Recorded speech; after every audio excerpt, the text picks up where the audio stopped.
Hello students, welcome to NM education. आज video रे तुम दशम श्रेणी साहित्य सिंधु बहिर राघवंक लंका यात्रानुकूल पद्य को आवृत्ति करिबा और आलोचना करिबा। प्रथम कवि परिचय देखिनबा। कवि परिचय। ओडिया साहित्य रे बलिष्ठ कवित्व पई उपेन्द्र भंज कवि सम्राट भावे परिचित। से सप्तदश शताब्दीर शेष पर्याय रे भंजनगर अनति दूर रे अवस्थित घुमुसर राजवंशरे जन्म ग्रहण करथिले। उपेन्द्र भंज रामतारक मंत्र जप करी कवित्व लाभ करथिले। कोटि ब्रह्मांड सुंदरी, लावण्यवती, वैदेहिश विलास, रसिक हारावली, प्रेम सुधानिधि, सुभद्रा परिणय, कला कौतुक, छांदभूषण आदि काव्य, रसपंचक भली गीतात्मक आलंकारिक कृति, गीताभिधान नामक पद्यात्मक शब्दकोश, उपेन्द्रंक अलंकार मनस्क पांडित्य एवं कवि ख्यातिर कालजयी कृति, तांका रचित चौपदी और चौतीसा ओडिया गीति कविता धारारे अपरूप सृष्टि रूपे विवेचित हेउछि। एही कविता को रचना करिसंती कवि सम्राट उपेन्द्र भंज। उपेन्द्र भंजंकु कवि सम्राट नारे उपाधि मिलिछि। तांकर जो रचना, तांकर जो लेखा, से तांकु एते सब ख्याति आनी देछि। उपेन्द्र भंजंकर जन्म सप्तदश शताब्दीर शेष आड़कु। सप्तदश शताब्दीरु अष्टदश शताब्दी मध्यरे तांकर जीवन समय। उपेन्द्र भंजंकु कवि सम्राट उपाधि द्वारा सम्मानित करा जाइछि। उपेन्द्र भंज सप्तदश शताब्दीर शेष आड़कु बा शेष पर्याय भंजनगर ठारू अल्प दूर रे अवस्थित घुमुसर राजवंश अछि। से राजवंश रे से जन्म ग्रहण करिथिले। उपेन्द्र भंज रामतारक मंत्र जप करी कवित्व लाभ करिथिले बोली धरा जाए। जो माने कवि थिले कुहा जाए से माने कौनसी गोटिए भगवानंक बा देवींकु बा देवतांकु स्मरण करी कवित्व लाभ करुछंती बोली आगरु मान्यता थिला। तांकर जो कालजयी लेखा गुड़िक अछि ता भितरु हेउछि कोटि ब्रह्मांड सुंदरी, लावण्यवती, वैदेहिश विलास, रसिक हारावली, प्रेम सुधानिधि, सुभद्रा परिणय, कला कौतुक, छांदभूषण एई भलिया अनेक गुड़िए काव्य सबु उपेन्द्र भंज रचना करी जाइछंती। रसपंचक भलिया गीतात्मक अलंकारिक कृति, गीताभिधान नामक गोटिए पद्यात्मक शब्दकोश उपेन्द्र भंज लिखिछंती। जोथिरु आमे तार अलंकार प्रियता, तांकर पांडित्य आमे जानिबाकु पाइबा। एवं एही सबु हेउछि उपेन्द्र भंजंकर कालजयी कृति। तांकर जो चौपदी और चौतीसा रहिछि से ओडिया कविता गीतधारा रे नुआ सृष्टि आनी देइथिले। एबे जो कविता आमे पढ़िबा राघवंक लंका यात्रानुकूल, ए कविंकर वैदेहिश विलास काव्यर गोटिए अंश। वैदेहिश विलास जो अछि सेटा 52टा छांद अछि सेथिरे बा 52टा छांद विशिष्ट रचना। ता भितरु 40 नंबर छांदर किछि अंश एठारे लेखा जाइछि। एई कवितारे विशिष्टता देखिबा जे एई जो कवितार प्रत्येक धाड़ीर प्रथम अक्षर ब आद्य वर्णरु आरंभ होइछि। ए हेउछि वैदेहिश विलासर विशिष्टता। केतेबेले आमे एथिर घटना देखिबाकु पाइबा जेतेबेले कि लंकार रावण सीतांकु अपहरण बा चोरी करी नेइगला। सेतेबेले तांकु उद्धार करिबा पई बोली रामचंद्र लंका जिबाकु चाहिए। लंका को केमिति जिबे? मझिरे समुद्र अछि, तांकु सेतुबंध बांधिबाकु पड़िबो। सेतेबेले जो सेतुबंध बांधिबा भितरे क्यों क्यों घटना सबु घटिथिला ता भितरु गोटिए अंश एठी देखिबाकु पाइबा।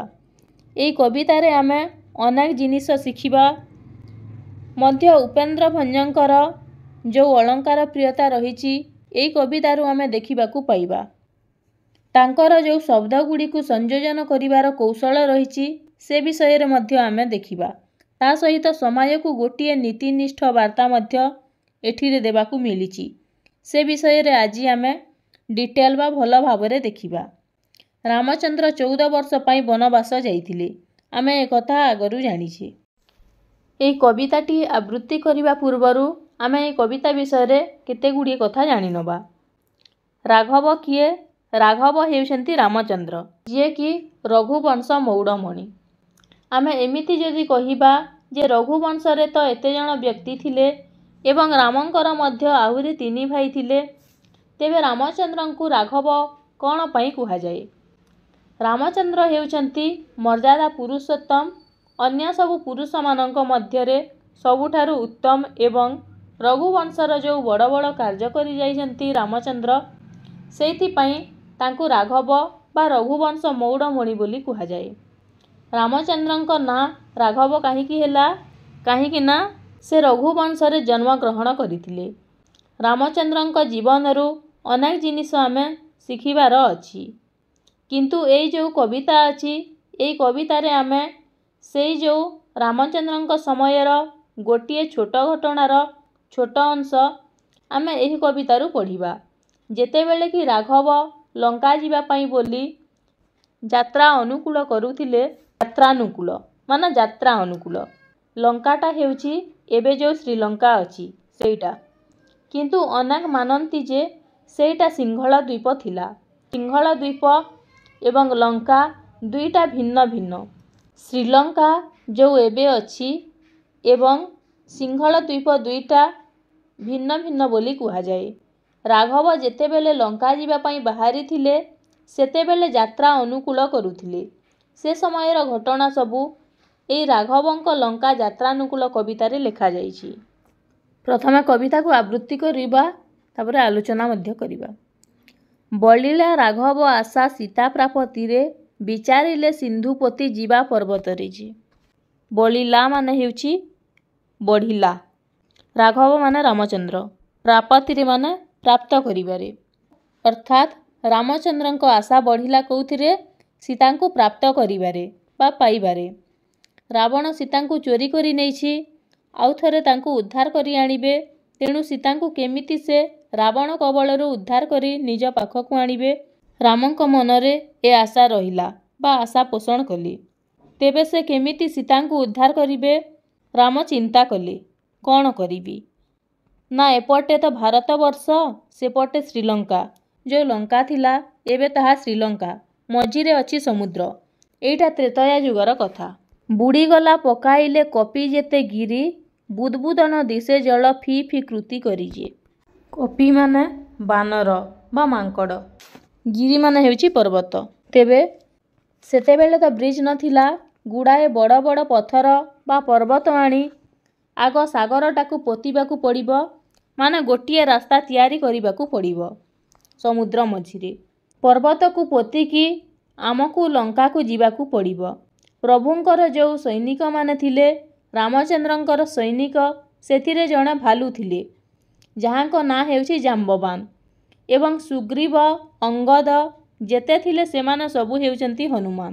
ସେମାନେ ସବୁ ହେଉଛନ୍ତି ହନୁମାନ ସମେତ ସମସ୍ତେ ହେଉଛନ୍ତି କପି ମାନେ ମାଙ୍କଡ଼, ବାନରମାନେ।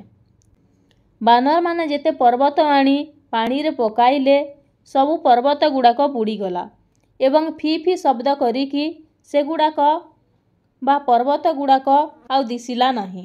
ନେକ୍ସଟ ପଦ। ବିସ୍ମୟ ନିଷ୍ପାସ ତେଜି ବରୁଣ ପ୍ରସନ୍ନେ, ବିନାଶନରେ ଶୟନ ସେ ଦର୍ଭ ଶୟନ ଯେ। ମାନେ ସମୁଦ୍ର ଗର୍ଭକୁ ଯେତେ ପର୍ବତ ନିକ୍ଷେପ କରାଯାଇଛି, ତାର ସତ୍ତା ମିଳିନାହିଁ। ରାମଚନ୍ଦ୍ର ସେତେବେଳେ ଆଶ୍ଚର୍ଯ୍ୟ ପ୍ରକଟ କରିଛନ୍ତି ଏବଂ ଗଭୀର ନିଶ୍ୱାସ ତେଜି ବରୁଣଙ୍କୁ ପ୍ରସନ୍ନ କରିବା ପାଇଁ ପ୍ରଭୁ ରାମଚନ୍ଦ୍ର ବିନା ଅନଶନରେ ମାନେ କିଛି ନ ଖାଇ ନ ପିଇ ଉପବାସରେ କୁଶଶଯ୍ୟା କଲେ ବା କୁଶ ଉପରେ ଶୋଇଗଲେ। ବରୁଣଙ୍କୁ ପ୍ରସନ୍ନ କରିବା ପାଇଁ ଚେଷ୍ଟା କଲେ। ନେକ୍ସଟ ପଦ। ବୁଧେ ଶୁଣ ଅନ୍ୟ ପ୍ରସଙ୍ଗକୁ ଦଶ ଶିର, ବରଗିଲା ଶେଷୁକ ସାରଣ କରି ଚାରଜେ। ବୁଧେ ମାନେ ପଣ୍ଡିତ। ହେ ପଣ୍ଡିତ ମାନେ ଶୁଣନ୍ତୁ, ଦଶ ଶିର କ'ଣ କରିଛନ୍ତି? ରାବଣ ଶୁକ ସାରଣକୁ ପଠାଇଛନ୍ତି। ଶୁକ ସାରଣ କିଏ? ନା ଶୁକ ହେଉଛନ୍ତି, ତୁମେ ଜାଣିଥିବ, ରାବଣଙ୍କର ଜଣେ ଚତୁର ମନ୍ତ୍ରୀ ଏବଂ ଗୁପ୍ତଚର ବିଭାଗର ପ୍ରଧାନ। ଏବଂ ଅସୁରୀ ବିଦ୍ୟାରେ ନିପୁଣ। ଇଚ୍ଛା ଅନୁସାରେ ରୂପ ପରିବର୍ତ୍ତନ କରିଦେଉଥିଲେ ଶୁକ। ଶୁକ ସାରଣକୁ ରାବଣ ପଠେଇଛି ଏବଂ ବିଭୀଷଣଙ୍କୁ ନାନା କଟୁ କଥା କହି ରାଜ୍ୟରୁ ବାହାର କରିଦେଇଛି ରାବଣ। ତାହେଲେ ସେତେବେଳେ ରାମଙ୍କର କ'ଣ ଯୁଦ୍ଧ ନୀତି ଅଛି ବା ରାମ କେଉଁ ପ୍ରକାରର ଯୋଦ୍ଧାକୁ ନେଇ ଲଙ୍କା ଯାତ୍ରା କରିବା ପାଇଁ ଅନୁକୂଳ କରୁଛନ୍ତି ସେ ସମ୍ପର୍କରେ ଜାଣିବା ପାଇଁ ରାବଣ 2 ଜଣ ଦୂତଙ୍କୁ ରାବଣ ପ୍ରେରଣ କରିଛି। ଜଣେ ହେଲେ ଶୁକ ଓ ଅନ୍ୟଟି ସାରଣ। ନେକ୍ସଟ ପଦ ବିଭୀଷଣ କହ ଜ୍ୟେଷ୍ଠ ଭ୍ରାତା ପିତାସରୀ ବୁଝି ନ ବୁଝି କୋପି ତା ବାଣୀ ପିତା କରିଛି। ଅର୍ଥାତ୍ ତାହେଲେ ବିଭୀଷଣଙ୍କୁ କୁହ ହେ ଶୁକ ସାରଣ ତୁମେ ତୁରନ୍ତ ଯାଅ। କେଉଁଠିକୁ ନା ସମୁଦ୍ରର ସେପାରିକୁ ଏବଂ ଯାଇକି ବିଭୀଷଣଙ୍କୁ କୁହ ଜ୍ୟେଷ୍ଠ ଭ୍ରାତା ମୁଁ ତାର ବଡ଼ ଭାଇ ମୋ କଥାକୁ କାହିଁ ସେ ଧରିଛି। ମୁଁ ତା ପିତା ସରି ମୁଁ ପରା ତା ପିତୃତୁଲ୍ୟ। ମୋ କଥାକୁ ସେ ଧରିବା ଉଚିତ ନୁହେଁ। କିଛି ବୁଝି ନ ବୁଝି ମୁଁ ତା ଉପରେ କ୍ରୋଧ କରି ମୁଁ କଟୁ କଥା ତାକୁ କହିଛି। ନେକ୍ସଟ ପଦ ବିଭୂତିକୁ ଭୁଞ୍ଜୁଥିଲୁ ବିଭୂତି ଭୂଷଣେ ବଡ଼ କୂଳେ ଜନମି ଶରଣ କି କାରଣ ଯେ। ମାନେ ମୋ ସାନୁଜ ବିଭୂତି ଭୂଷଣକୁ ତୁ ଟିକେ ବୁଝେଇ ଦେବୁ। ତମେ ତାକୁ ଟିକେ ପ୍ରାଞ୍ଜଳ ଭାବରେ ସମ୍ଭାଷଣ କରିବ ଯେ ହେ ବିଭୀଷଣ ତୁମେ ଯେତେବେଳେ ଲଙ୍କା କଟକରେ ଥିଲ ଐଶ୍ୱର୍ଯ୍ୟ ପ୍ରାଚୁର୍ଯ୍ୟ ଭୋଗ ସମ୍ପତ୍ତିରେ ବିଭୂତିରେ ବୁଡ଼ିକି ରହୁଥିଲ ଡୁବିକି ରହୁଥିଲ। ଆଉ ଲଙ୍କାରେ କ'ଣ ଅଭାବ ଥିଲା କିନ୍ତୁ ଆଜି କ'ଣ ହେଇଛି ଅବସ୍ଥା। ବିଭୂତି ଭୂଷଣ ଏଠି ବିଭୂତିର ଅର୍ଥ ହେଉଛି ପାଉଁଶ ବା ଭସ୍ମ। ରାମ ବିଭୂତି ଭୂଷଣ ବିଭୂତି ଭୂଷଣ ଯାହା ହେଉଛି ବହୁବ୍ରୀହି ସମାସ।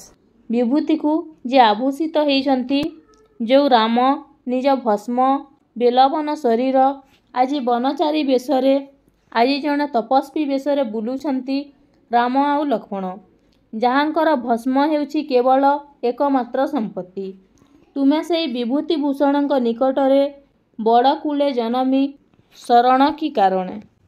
ହେ ବିଭୀଷଣ ତମେ ବଡ଼ ଲୋକ ଘରର ପୁଅ।